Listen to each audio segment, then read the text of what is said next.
I want to salute you, homie, for building your own thing and doing your own thing, creating your own platform, your own website. With my boy Alfred on MrTaliaferro.com. MrTaliaferro.com. Right now, I'm about to go to Walmart. Just to see you with your logo on your mics. You're rocking with MrTaliaferro.com. Y'all go to MrTaliaferro.com. It's going down. My biggest gift is my voice. It allows me to speak to the culture. Right now, you're turning up on MrTaliaferro.com, shawty. Yeah! All right, how y'all doing? We are back with MrTaliaferro.com. Y'all know how we rocking. It's A65. I tell anybody, the A65 ain't gonna die as long as Mr. Taliaferro and this man right here alive. I just made that up anyways. I got a young boy that I done seen grow up. I didn't watch this boy become he practicing the craft, mastering the craft. I'm watching them do show after show after show. I'm watching them shut down shows. We're going to get into everything, how this man got started. I'm watching this man not only grow in the music game, I'm watching him grow as a man as well. And it's just an honor and a pleasure to see. I watched this boy from the beginning of this thing, and now I'm watching him towards the climax and with the success he's having. I got Memphis is on, currently University of Tennessee's on. I got DJ AWOL. How you doing, bro? How you doing, AT? Family, what's good? Good. I'm doing good. How about you? I'm good. I feel like this long overdue. Yeah. Hey man, you the one that's been tripping though. No. You booked in LSU and everywhere else. I mean, hey, you missed the AT though, man. I mean, you got Rick Ross and Gotti. We gotta talk about all that. Right now, I got DJ AWOL. All right. DJ AWOL right now. We're gonna get into everything from who AWOL thinks is the best artist in the game. We're going to get into Young Thug wearing dresses. You got to wait and hear that. We're going to get into Rihanna getting tattoos or Drizzy Dragons. We got so much. But before we get into all that, AWOL, I really want to know how you got started. Could you tell me how you just got into this DJ thing? We'll start off with First Class Entertainment, which is my promotion group. We started throwing parties or whatever, and we was like, man, we need a go-to DJ. We need somebody like, okay, if this DJ falls through or whatever, we need somebody that's going to be there 24/7. So I was like, hey, man, guess what? Let me pick it up. So we started DJing sets. Hey, I was actually DJing just off a laptop. I didn't know what a turntable was. It was like, what's a turntable? So I'm DJing off the little virtual DJ. Horrible. Like, I'm not going to even lie, I was a terrible DJ. But hey, guess what? We still rock the party. So that's the only thing that matters. So my first actual party was F School. Was with Mastermind Entertainment and First Class Entertainment. Actually got a chance to DJ with one of UT's very own Stan, DJ Stan. That's my boy too. One night stand. So hey, it was. I'm not gonna even lie. It was a struggle. I was able to get a practice in for like a month. It was hard, like actually like processing the system and actually bringing a turntable in instead of like doing off the laptop. I did not know there was a big difference at the time. But I got a chance to practice with DJs such as DJ Jew, shout out to DJ Jew, John Doe, Marquise, DJ Just Keys. So yeah, I had the chance to actually be able to DJ with OGs that I consider my OGs is people like that have influenced me to actually get into the game. So that's how I started with DJing. Two things from that I caught. You talked about First Class. I want to get into them in a second. Okay. But right now I want to get into, you talked about how you had to struggle your way in the beginning. Yeah. Now, I know you've been waiting on this aspect of the interview. Yeah. Now, AWOL, there was a time. It was a time. He was a freshman. I remember clearly. I hear AWOL ain't turn the party up like I wanted him to. Mixed reviews. Yeah. I always had to support. Your class was always rocking with you. Always. UTK 18, always. But it was a mixed reaction. It was mixed. How did you grow from that, and what did you do like that? I mean, it was hard because I mean, of course, you hear people, you think you rocking the show, but people have different views. So I mean, it was hard for me to do that. But just the type of person I am, I like for people to doubt me. I mean, that just makes me come back harder the next time. So I mean, really, the only people I was listening to was people that actually were supporting me, and also the DJs that know how to DJ. So I mean, I'm not just like if I'm a football player, I'm not gonna listen to someone that doesn't play football. I'm gonna listen to my coaches. I'm gonna listen to other football players as well. So I'm a DJ. So of course I'm going to take the views from other DJs and say, okay, well that was right or that was wrong. So I mean, of course it was a struggle to know that people were really out here saying that I was trash. I mean, just to be honest, like I wasn't good. My mixes weren't good.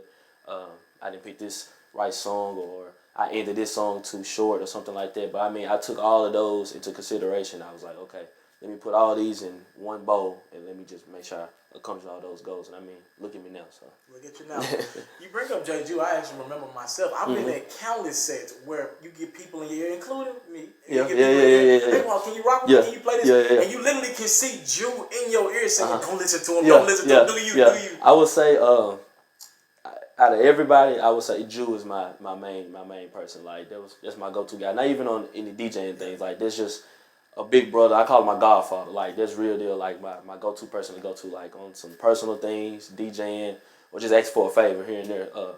Ju's like always taught me. Like of course I get song requests all the time. I got one person told me to come play like the cha-cha slide like in the middle of a party. I'm like, hey, I'm not gonna play the cha-cha slide. But like his rule is, hey, you're the DJ. Because at the end of the day, the people gonna look at you. Like the people not gonna look at the people that come up and tell you play this song, or they're not gonna even look at the team that you're rocking with. Like if you don't play the right song, they're gonna be like, okay, AWOL didn't do that. They're not gonna say everybody else didn't do that. So he's always said, hey, make sure you play what you think is gonna like get the crowd jumping or keep the crowd going in the right way. Shout out to my brother Ju. Now we brought up First Class as well. I want to talk about how you guys have. I mean, y'all just took campus by storm. You know what I'm saying? It was for those who don't know, we're gonna have viewers from all over the world. But for those who don't know, here at the University of Tennessee, we've had stuff going on in the midst of like different organizations and everything. So. And his group, First Class, they came out of nowhere and they took the campus by storm as freshmen. And they started their own group and they just started throwing parties, you know, pretty much filling the void that was needed in the campus. Could you talk a little bit about how y'all got going and man, how did this happen? Well, I mean, first of all, we all started like we just hanging out with each other. So I mean, we was freshmen, we came in. Of course, we were not hanging out with the upper class because I mean, we didn't know any upper class. So we just like, you know what? Let's just throw little parties just for the freshmen. And we just like, okay. So we started throwing sets by the name of Hangovers. Called them the Hangovers. So it was like, I mean, it didn't supposed to go this way where we at now. It was just like a couple guys that got together, like we boys, we brothers. We just like, hey, let's just start throwing events. So I mean, it was in February of our freshman year. We was like, okay, hey, let's try to throw a big party. So we started off with Knocks Out, which is we had to do on boxing weekend. Because I mean, as you know, boxing weekend is usually toward the Caucasian side. So we was just like, okay, man, let's try to bring it to the African American side and other people that's outside of Caucasian people. So we just like, let's just try to throw a party or something like that. We did not expect it to go big. We didn't know what we was expecting. So we got a club together, got some DJs. Shout out to my boy DJ Chris Cross. Brought him down from Memphis. Well, me and him we're both from Memphis, but he goes to Pine Bluff. Shout out to Chris Cross. Also, we got Ju as well. Once again. Well, yeah, we had Knocks Out, and we had it at, I forgot the name of the club. Club Indoors. We had I've never seen a crowd like that. Yeah. In the middle of the year. End of the year parties, beginning of the year. Exactly. I've never seen a crowd like that in February. So we was like, we got the physical copy tickets. I mean, once again, we're not thinking like it's going to be this way. So I think we ordered maybe like 300 physical copy tickets. We sold out those in like a week. Like it was just bam, bam, bam, bam, bam, bam, bam. I was like, wow. So this is actually going to happen. So the party comes, the doors open up at 10. I say by 11:30, I mean, the whole club is just full of people. I mean, I'm going to be honest, like, the party still didn't go as we planned. I mean, we got there, and it was a big puddle of water in the middle of the dance floor. Like, we just like, whoa, where this come from? Because it was snowing. It was snowing, and so, like, it's the ceiling started leaking. Yeah. I mean, but we took those, like, all the problems that we had, like, security didn't show up until, like, 12, and when they showed up, it really, like, they didn't do anything. So it was like we was very young. We was freshmen. Like, we was fresh out of high school, 18-year-olds, like, trying to throw big events like this. And, like, we took all of those problems and all those things that we went through, and we just made sure, like, we progressed later on. And now, look where we're at now. So now we just had Knocks Out 2. Knocks Out 2 was a success. We had it at club levels. I brought my boy, DJ Tay Keith. He's from Murfreesboro. Shout out to Tay Keith. Tay Keith on that Black Youngster tape. Yeah, Black Youngster tape. Also, Chris Cross again and my boy Cortez. Shout out to them. And also Drew as well. So all four of us DJ'd. We ended up reaching a capacity of right over 1,000. And it was like the best turnout we've ever had. Like, I'd say that was one of my favorite parties, like DJing wise right now. Musical influences. When you were a child, when you were younger, what were you listening to? What got your juices flowing in the music sense? Of course. I mean, growing up, I mean, I'm from Memphis, so got it. Of course. I mean, that's off top. But I mean, I would say my favorite artist right now would be Drake. I mean, It's just I'm a Drake fan. You can ask my friends. I argue about Drake any day, anytime. But I'm also I like Shot Glizzy. Like that's my boy too. Like that's one of like my. Not everybody likes type of person, but I always mess with Shot Glizzy though.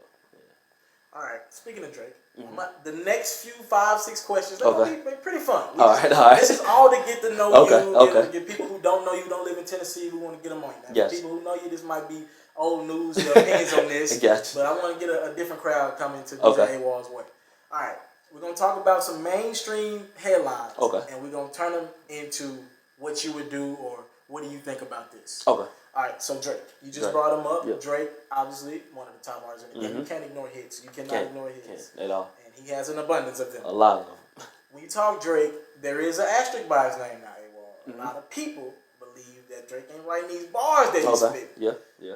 When you look at Drake, what do you think, and does it impact you with the fact that maybe there's a possibility he ain't writing some of the music? I mean, if he is or if he isn't, I mean, he's still Drake at the end of the day. So I mean, like, what does that mean though? I mean, okay, if let's say someone is writing his lyrics or whatever, at the end of the day, you still gonna listen to Drake when he put out something. So I mean, I look at it like this: if I'm an artist and I'd already made a name for myself, and someone so happily to want to write a song for me, it's gonna be a hit.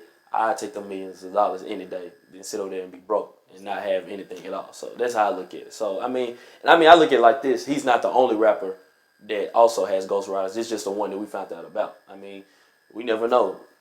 Maybe find out that Tupac never wrote some of his music, or Biggie, or Jay-Z, or somebody like that. We never know. It's just like that Meek Mill was able to get that news, and he brought that out to our attention. So I look at it like that. Young Thug recently released a tape. No, my name is Jeffrey. Now, Young Thug is an interesting cat. He is. I seen him in person once, and he's interesting. He's an interesting all dude. right. With Thug now,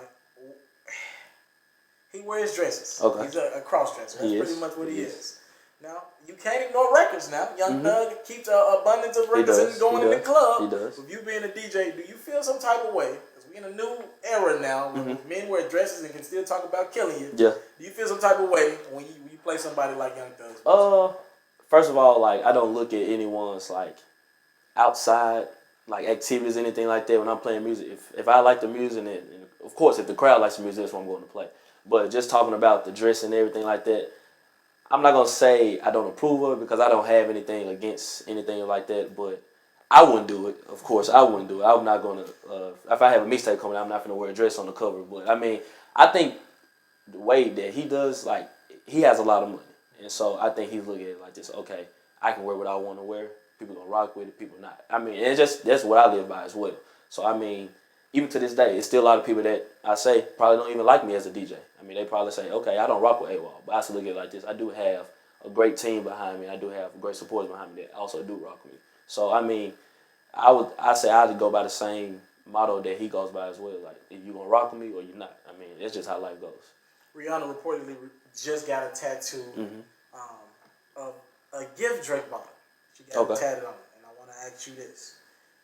Would you ever get your girl's name, a picture of it tatted on it? No. Actually, I just got my first tattoo. And I mean, I would say, like, if I'm going to get a tattoo, it's going to have to mean something. I mean, I'm not going to say that me and the young lady won't be together forever or anything like that, but just in case worst case scenario comes and y'all break up and y'all never get back together, you still got her name tatted on you, you're going to look like a dummy. So, I mean, I'm not going to, I would never. Put yourself up in that situation. No, not at all. Lil Wayne has been talking about Free Carter 5, his issues with Birdman, Cash Money, understand he ain't got his money. He just recently released a track a couple nights ago, and it's pretty much going at Birdman, how he ain't got paid. Yeah. With that being said, a lot of DJs are getting signed. I think Sam Sneak with Ricky Rose and MMG getting paid right now. Big that being said, if a label would have come to you in the future, you know, you rising up the charts, if a label would have come to you, maybe this is a 6-figure check we talking about. Okay. Does Lil Wayne's situation turn you off? Because you making so much money, we're just getting booked. It's not going nothing but up for you. Yeah. Does a label turn you off because you ever see yourself signed to a label? Talk to me a little bit. I mean, of course. I mean, if someone come to me and say they would like to sign me, of course I'm gonna take it into consideration. But I say I would like to build a relationship with them first. And I mean, from the Birdman and Lil Wayne's, you can't get a closer relationship. Yeah, but I mean, I feel that. I just think like even with them two, I think it was just a whole lot of misunderstanding and stuff like that. But I think the first thing that you really should do is build a relationship, because that's a big step you're taking. Like, you're almost signing over your talents over to a label. It's actually what you're doing. You're signing your talents over to a label.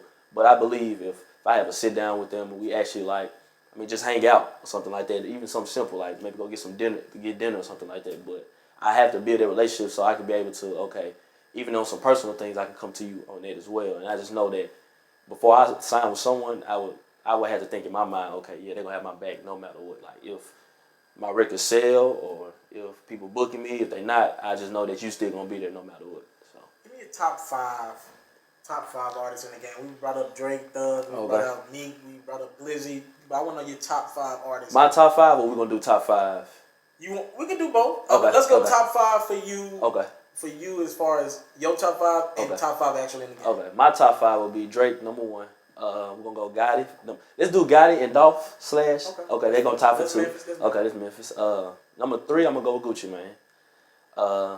Number 4, I'm gonna go with Big Sean. Like, I think a lot of people sleep on Big Sean, and I mean, he's one of my favorite artists, like lyric wise and all of. Number 5, Migos.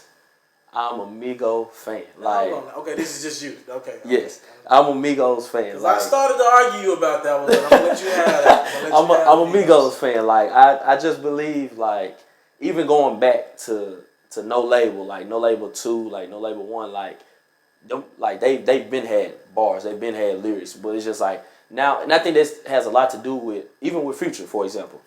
I think people like look at Future now, Beast Mode and 56 Nights and What Time to Be Alive, like, oh man, Future was bumping at astronaut status to me. Like, I mean, so like I just feel like people are now on their wave now, and like, I mean, I still respect people like that, but like, don't get on the wave if you weren't there when they been has like music that's been like bumping, like in my. There's a lot of people who went on the AWOL wave. That's Okay, I feel you on that. Now, there's a lot of people rocking with AWOL Yeah. I mean, top 5 in the game. Top 5 in the game. Still Drake, number 1. I say Future. Kanye. I'm not a Kanye fan. I'm sorry to my audience. I'm not a Kanye fan at all. Like, but you respect. I respect. I like his music, but like him as a person in it, I'm just not. I'm not cool with it. What is this? That's 3. That's 3. 2 more. Gucci Mane, since he's been released. I mean, that's Godfather. And number 5, I'm not gonna lie, I'm put Lil Uzi Vert right now. I got a question about Lil Uzi. I'm put Lil Uzi. Love that you just segued me into this question. Lil Uzi recently did an interview, and they asked him could he name 5 Tupac songs. He couldn't name 5. Wow. Do you think it's important to know your history about the music? Because you're deep into it, you never know who you're going to meet, what producer, who's behind the scenes. Do you think it's important to still know the history? No, because I mean, I look at it like this. It's a lot of African Americans that don't know about Black history. Very true. So, I mean, if he feels like that Tupac didn't influence him to get into the rap game, then I mean, I don't see no problem with it. I mean, let's say Biggie influenced.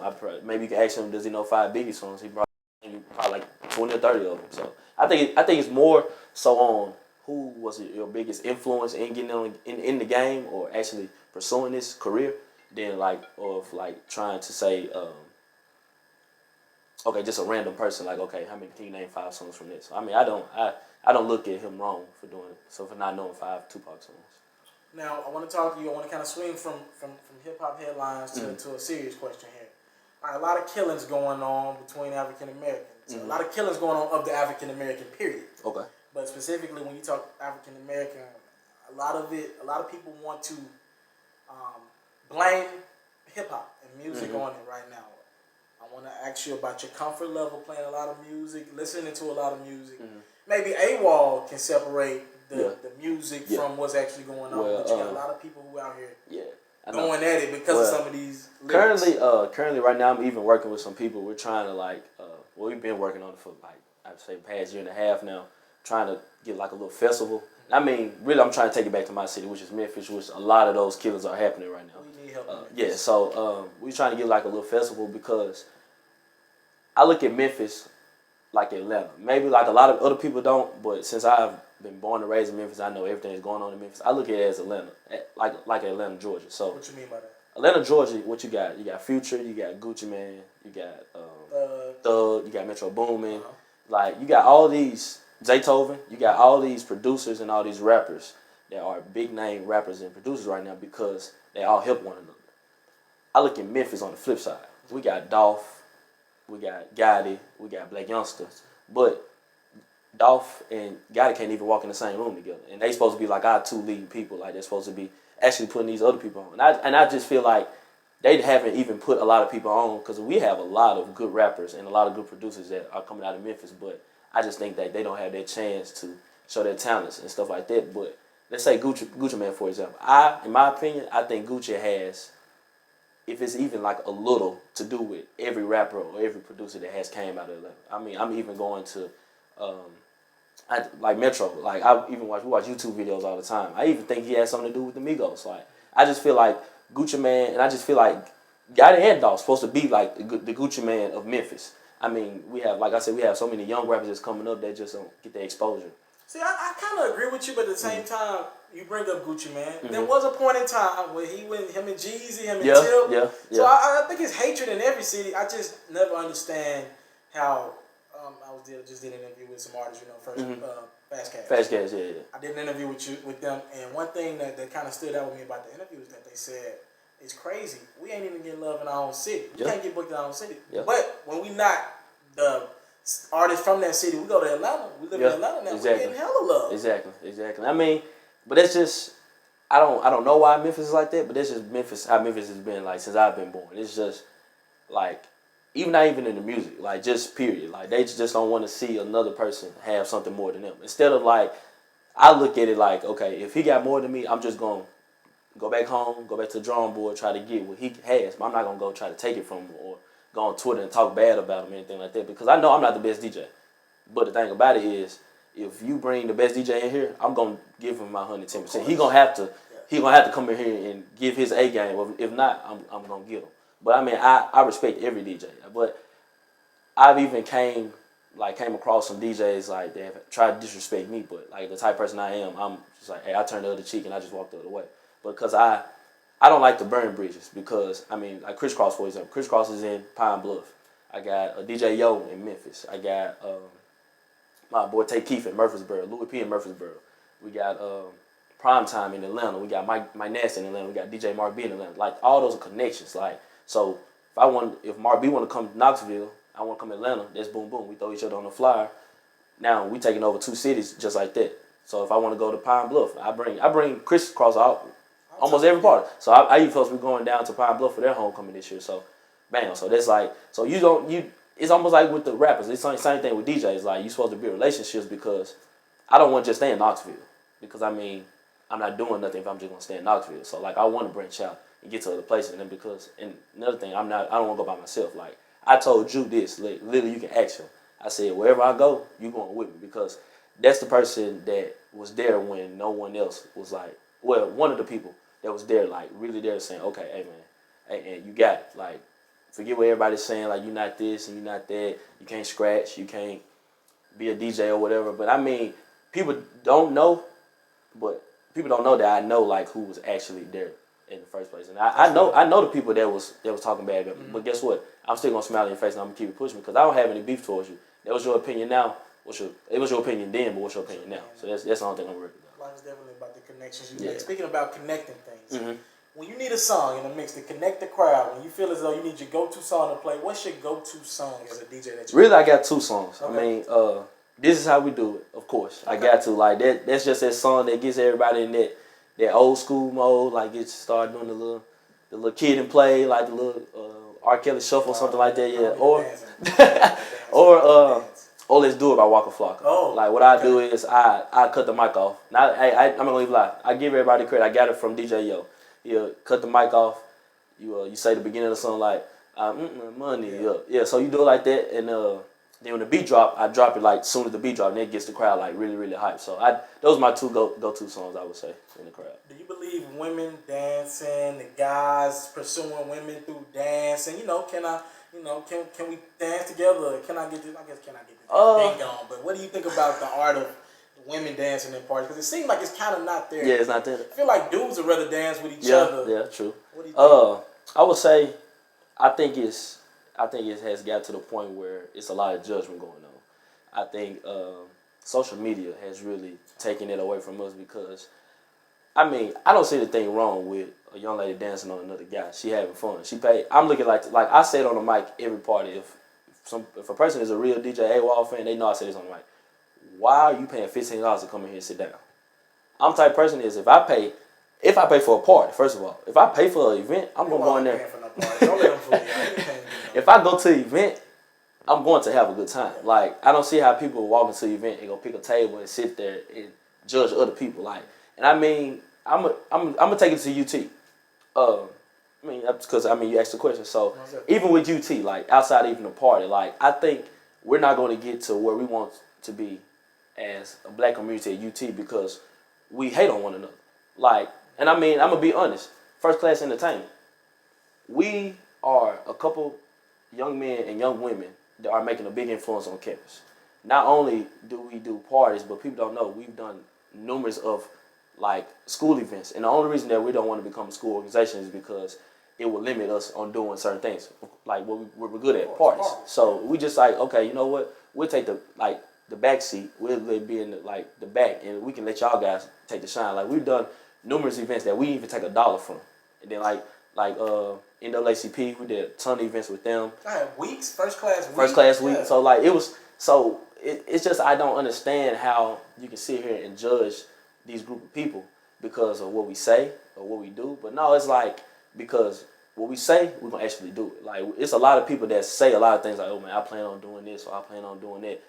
Come a month later too, like, okay, what you doing? They're not doing anything. And I mean, I look at it like this: if you have a group of people that's actually out here making UT actually look good, then I don't see like why you should have a problem with it. I mean, that's just me venting because that was well overdue. So I'm just saying it like that. You got it off your chest. Yeah. Mixtape. Can you talk to me about who's on this tape that we're promoting here? Who's producing on it? Just talk. Okay. Got my boy G Styles. Shout out to G Styles. He's actually producing the whole thing. I'm actually getting it finished tonight. Also, I got DJs on there doing drops. I got DJ Mark B from Atlanta. UT's very own Mike Nasty. UT's very own DJ Jew. Chris Cross. Deborah Cortez. My girl Jazzy Lowe, MT. Shout out to Jazzy. Who else? DJ Naki. He's University of Memphis. Okay. Let me see who else. I think that's about it. I think it's a wrap-up. Big T. He's a radio station host, so he's on there as well. Then I got all my friends, first class people, all them on it. So what is the mix? By the way, the name of the mixtape is AWOL Season. AWOL Season, yeah. Don't know. I mean, and I'm answering that question. I got a text the other day from one of the freshmen up here, and he asked me why do I call it AWOL Season, or why do I use this word all the time? And a lot of people don't know, like, because a lot of people haven't asked me, but the reason why I'm using AWOL Season because, like, okay, take the weather for example.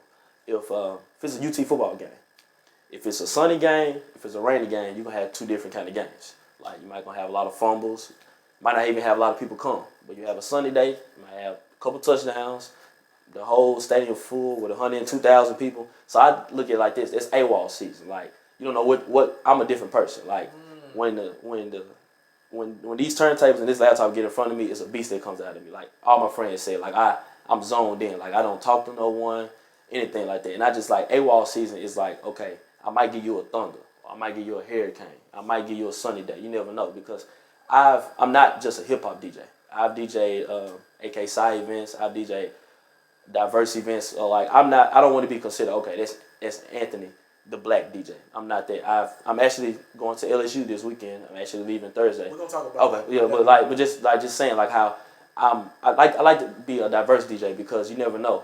I might have to go do a Hispanic party over here. Might go do a Caucasian party over here, but I'm able to do like adjust and cover all of those as well. So with the mixtape, what am I getting? Am I getting you with artists? Or I'm getting you. Well, the first few tracks we got, first 6-7 tracks, me DJ mixing. Okay. Get you a little groove while you're in the car, or like you can throw on in a pregame, or some you just throw on in the house and you just let it roll. In the next 6 or 7 songs is like popping songs that we hear on the radio. So like. I Got the Keys or Key to the Streets or some Gucci Man or something like that. And then the last few songs are all the people that I've heard their music, and I think that other people should hear their music as well. So like underground music. featuring DJ Yo. He has a song on there. Yo, singing or is he rapping? He's singing. I like that. Singing. Fast Cash, who you interviewed, they're on there as well. My boy J Ran actually did his mixtape, so I got a song on here from him. My boys Cups and Bird, like those two people I say from Memphis that people are really, really sleeping on. Like they have some great songs out, so I got one of those songs on there. And it's also a girl that's coming out of Knoxville, Trop. You know Trop? Trop, yeah. So me and Trop been talking lately, so I'm actually finna start playing a couple of her songs in the club. So one of her songs on there as well. So I was at a club one time, family, and Trop shut it down. Yeah, Literally shut the party down. You talking about the Migos? Was it me? I don't. It was. No, not that one. Not that one. Yeah. Okay. I'm talking about I'm at every nightclub and Trop literally shut the party. When she walked on stage, literally had to shut the party down. Yeah. It was so crazy. Yeah, she like even outside like her rap, I just like the swag, like the way she like carries herself. Like she's just like it's not like on no cocky, but it's just like okay, I'm Trop. That's just who she is. I think Young M.A. when I think Trop. I think so too. Yeah. I almost like when I first saw her, I thought she was Future. Like she looked like Future to me a little bit. I was like, then she sounded like Future a little bit. So I was like, okay. I was like, but then I heard her music. I was like, so yeah, she really can. Then so they sent me a couple songs in my email, so I got a chance to listen to them last night. Like she really had some heat. Like I'm not gonna lie. She really had some heat in there. All right, so you can get the mixtape. Mm-hmm. Make sure you can get that. You can get it at 9:15, 9:16. 9:15 on 9:15. 9:15. All right, I'm gonna have a link for that in the description of this interview as well. So make sure y'all check out the tape on Spin River. Before we get out of here, do you still believe in radio? I have to ask you that. I'm gonna ask you if I accidentally like leave my Oscar or my beats, then I gotta listen to the radio. I mean I listen to it a little bit here and there, but I just believe the Oscar like has made the radio just like be pushed to the side because I mean now everybody can pick their own songs. They ain't gotta wait on somebody to request a certain song. They can just go to the phone, pick that song, and it can just pop up on their radio just like that. So I think it's dead to me, really, to be honest. Last couple questions. What's an ideal situation for you? What you mean by that? When I mean ideal situation in the future, if A-Wall could have it his way, what would you be doing? If A-Wall could have it his way, I'm actually right now. I'm starting up my own DJing group, which is gonna be a branch off of First Class. We haven't came up with a name yet, but it's almost gonna be like on 808 Mafia type thing. So it's gonna be like a group of us DJs, and it's really like me to try to get young DJs or young people that's trying to DJ or produce anything like that, give them a chance to get exposure to the crowd or whatever. Because I mean, don't get me wrong, I finally got the people that I need to be around, but at one point in time, I didn't know what to do. Like I'm sitting here watching YouTube videos how to DJ and anything like that, and I just think people should have that person to go to. Like, okay, well I need to work on this, work on that. But me in the future, of course, I'm going to school. I'm a political science major, so hopefully I can become a lawyer. But he's doing all this while he's in college. Yeah. So, but I mean, with DJing wise, I mean, like I just say, I'm just gonna take it where it goes. I mean, like of course, I have big events coming up, and I mean, I just give my A game everywhere I go because I never know who's gonna be there or who's gonna like pull me to the side. Like, I want to sign you for this and that. So, I mean, really, like I take DJing serious because a lot of people don't know like what I've been through in life. Like I used to play football, and I mean, football was my go-to. Like I wasn't thinking about grades, just to be honest. Like football was like, okay, I'm finna take football. Football gonna take me here. Football gonna give me money. Football gonna get me through school. But I actually had a bad injury my sophomore year in high school, which I was paralyzed for like 30 minutes, and I was not able to move at all. And so I was took me to the hospital or whatever. The doctor came in, just like ended up telling me, I forgot what the name of the condition is, but the Manning brothers, the oldest brother, has the same condition that I have. And it's just like how your spine, like the thing that surrounds your spine, it wasn't big enough. So as soon as the hit, like my spine just like impacted, and it's just like it didn't come out too well. But really that day, I say it like my whole life changed. It was just like, okay, you don't have football, so where do you go to now? I mean, I still didn't find it until I got to college. So I mean, I went through high school. I still stayed with the team. I ended up being team captain my senior year.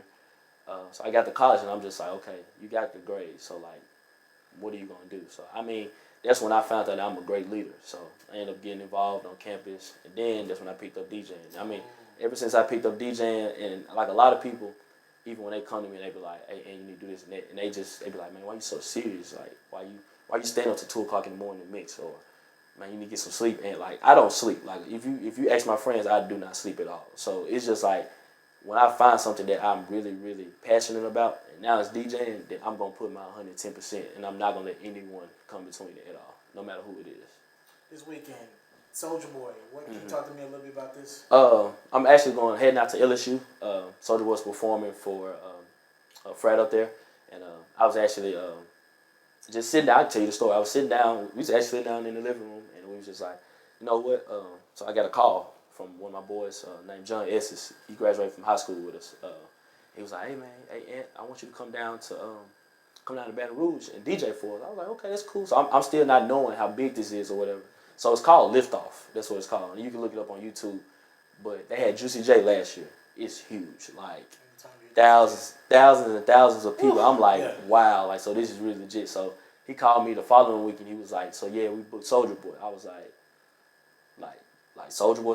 He's like, yeah. So I got a call last week because what I was supposed to be doing was DJing from 10 to like 11:30, and then Soulja Boy was supposed to be performing. So I got a call from the person that's over the whole thing, the president of the frat, and he was like that Soulja Boy actually wants me to DJ while he's performing as well.